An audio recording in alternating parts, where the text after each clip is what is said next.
Hey guys, welcome back to the channel. We are out here in Green today, and we are picking up a post-mitigation test for a new homeowner who had an inspection done.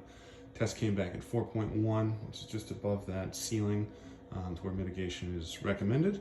And we came in and went ahead and installed a sump pump system here, which is a drain tile depressurization and DTD system, where we actually tie into the existing drain tile around the house using the sump pump.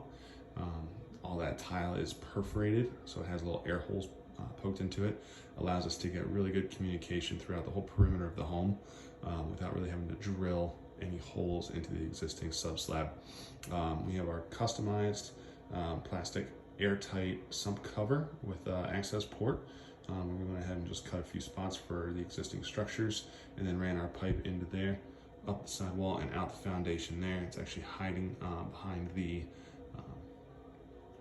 fireplace outside. We'll go out and take a look at that here in just a second.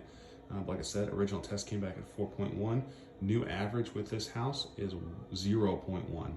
So again, a nice, awesome, huge drop in radon levels in the home with the mitigation system installed.